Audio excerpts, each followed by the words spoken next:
sa panibagong edisyon ng Boy First Time Philippine Loop Edition.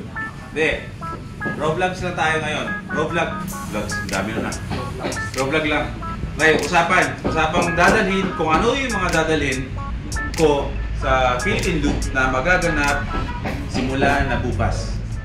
Sa panahon na napapanood nyo to is kinabukasan nito ay bumabiyahe na kami. Quick usapan lang, itong bagay na to kaya ako gumawa ng ganitong vlog is alam ko maraming makikinabang. Kung dito nakikita nyo sa harapan ko is ito yung mga dadalhin ko sa Philippine Loop. So sa tingin nyo ay napakadami, pero sa totoo lang yan ay pinaka-the best na kaya kong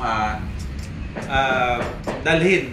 Sobrang dami niyan pero ang dami ko ng tinabi para lang talaga gumaan at mapanindigan natin yung travel light natin. So tandaan natin, alalahanin natin na hindi lang tayo 3 days, hindi lang tayo 1 week na babiyahe, kundi mahigit 20 days tayong babiyahe para ikutin ang buong Pilipinas gamit ang motor. Anong gagamitin nating motor? Siyempre, ang Honda ADV 150. Bakit?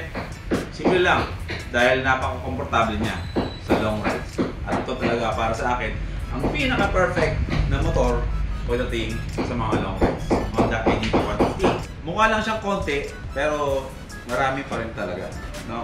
Ang taming paglalagyan lang natin ng lahat ng mga gamit na to is itong top box natin na Miura at yung U-box ng ADV natin. So, quick review lang ng mga dadalhin natin sa Philippine Loop para sa biyahe na to. Unahin na natin yung mga safety gears natin.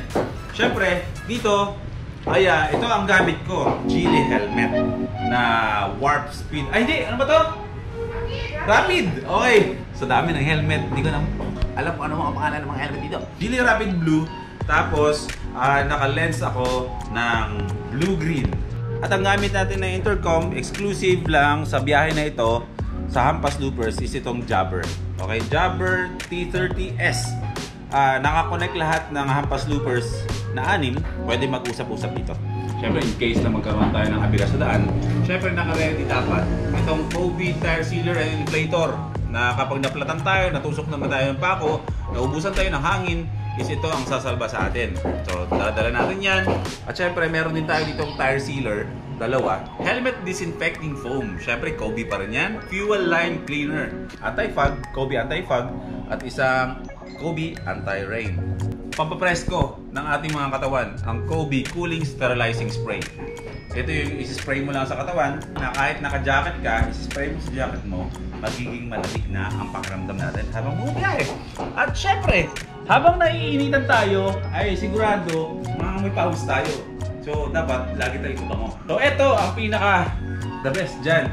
Itong bigay ni Mayor TV na Century Spar Spray. Pabango. Ilalagay ko lagi ito sa bulsa ko, ng jacket ko. And then kapag medyo nangangasim-masim na ako, at may pawis na ako, magsispray lang tayo ng pabango na ito na bigay ni Mayor TV. Century Spar Spray. Ayan. Sa mga gears naman, meron tayong 2 GoPro Hero 10 na gagamitin. Ito yung pang-handheld ko at ito pang-helmet. Di syempre, may mga adventures tayo na kailangan natin lubog sa tubig, ay meron tayong dalang waterproof case. Syempre, magdadala ako ng mirrorless para sa ibang treatment ng ating video. May extra lens ako dito, isang prime lens at saka wide lens. Sa mga gears natin, dala-dala ko na dito yung mga extra wires natin. Doble-doble to kasi baka sakaling syempre masira yung kable natin, wala tayong pamalit, so doble-doble yan. May backup. Lahat ng mga memory cards ko pinaglalagay ko na dito, lahat ng mga extra batteries ko pinagsama-sama ko na dito. And then syempre may time na mag-e-edit pa tayo ay malayo tayo sa saksakan, so para sigurado meron tayong extension cord para sa ating laptop. At syempre meron akong headset dito para sa pag-e-edit. 2 cellphone ang dala ko para sa drone, and then ito yung pang personal and pang navigate. Siyempre, dala-dala ko rin yung napakalaking drone natin. Vitamins. Araw-araw tayong iinom ng vitamins natin. At yung mga gamot na, kunwari, sa LBM, masira yung tiyan natin sa biyahe. At yun, para sa mga lagnat. Sana wag naman tayong lagnatin. Di ba? Mahirap na. And then, siyempre, baka magka-LBM tayo na wag naman sana. Meron tayo dito wet wipes. para kung mabutan pa tayo sa talahiban, sa tubuhan, at kung sa mga puno-puno dyan na pwedeng itago natin yung mga puwet natin, ay meron tayong magagamit na wet wipes. And then, toiletries ko, andito na, magkasama na yung sa isang lagayan, yung toothbrush, at yan, Head and Shoulders na shampoo. Yan na rin, kung ano yung shampoo ko, yan na rin yung panlinis ko sa katawan ko. Tsinelas! Yan, nagdala na rin ako ng tsinelas. Itong ginamit ko, itong maninipis, saka syempre, made of rubber. Kasi kapag bumili ako ng may tela-tela o ano man, ay kapag nababasa is mabaho, di ba? Mabaho siya. So ito, kapag nabasa, konting ganun-ganun mo lang, ay kusa siyang matutuyo. At hindi siya mangangamoy. At nagdala rin ako ng extra panali. Para kung if ever man na meron tayong kailangan tali, pag pauwi na tayo, mga pasalubong, is pwede nating i-strap ito sa box natin. Laptop! Ito! Siyempre hindi natin masasabi na palagi tayong makakahanap ng magandang tulugan.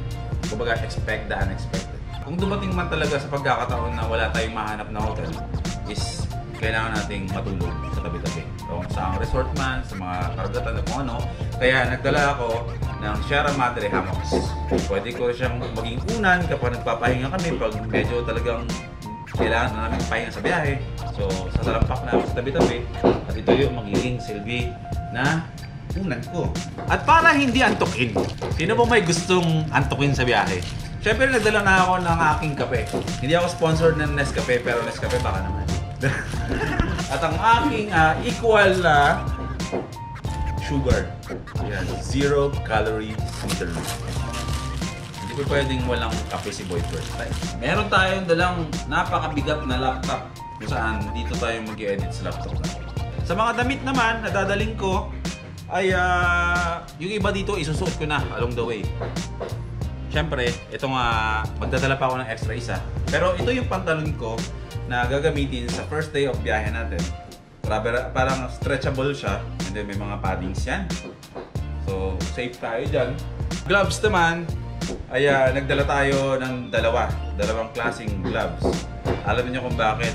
Kapag tayo naabutan ng ulan at nabasa yung gloves natin, mabaho yan. So, kailangan natin ng extra. Shorts, isa. Magdadagdag pa ako, siguro 2-3 shorts. Meron ako mga medyas dito, 3 medyas. At brief, 3 brief lang din. Ang brief ko ay dry fit. So, ibig sabihin, pagkalabang mo, 30 minutes lang, mahanginan, kahit di maarawan, tuyo na siya. So, lahat-lahat ng mga damit ko dito is puro quick dry ito. Mabilis siya matuyo. Huwag kayong magdadala ng mga cotton dyan, mga kapal, kasi talagang kapag ganitong biyahe, maikli lang yung panahon para magpahinga. So dapat, yung time na maikli lang ang pahinga ninyo, dapat natutuyo na yung mga damit na nilaban ninyo. So dito, syempre, huwag naman sana tayong ulanin, pero meron tayong dalang raincoat. So meron ako dito 1, 2, 3, 4 na riding jerseys na quick dry. And then meron din akong 4 dito na t-shirt na gano'n din. Quick dry din. Kapag nilaban mo, 30 minutes, tuyo agad.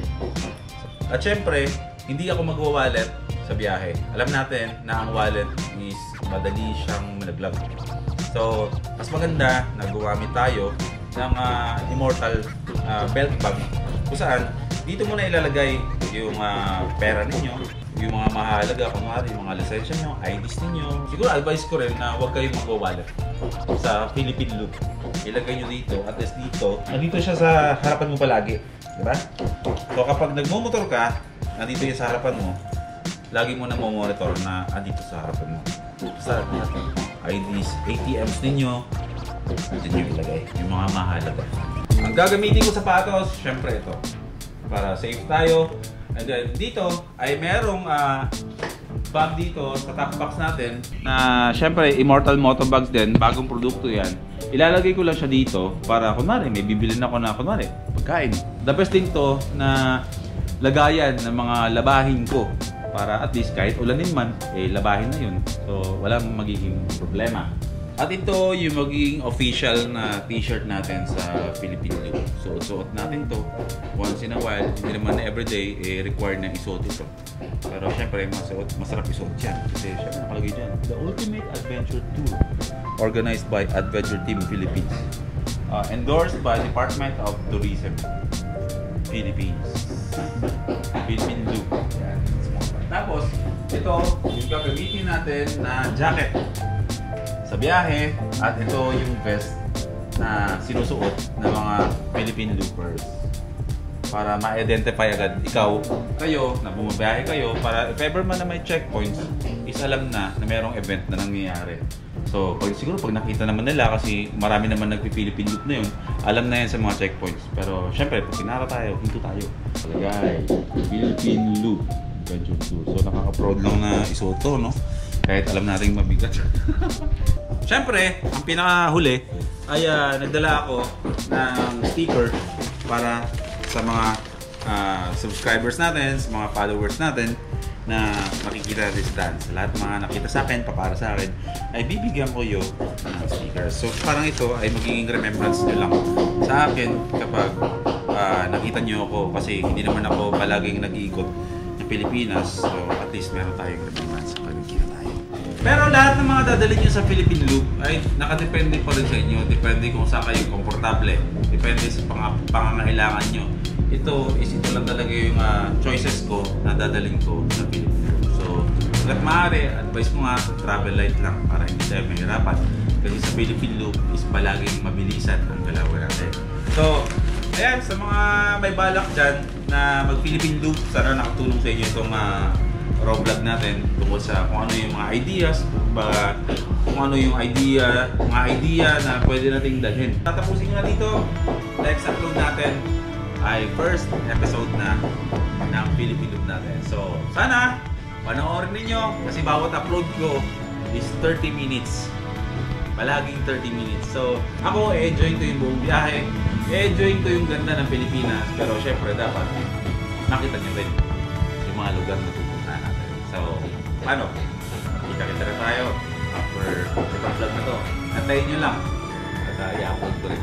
Mga first timers, pag-pray nyo ang inyong Boy P, pag-pray nyo ang Hampas Loopers para sa mapayapang biyahe namin, na maka-anchor namin ikutin ang buong Pilipinas na nakamotor, at matapos namin ito na safe kami at excited na kami sa karangalang tatanggapin namin pagkatapos itong adventure tour na ito. Life is good. Magkita tayo sa susunod.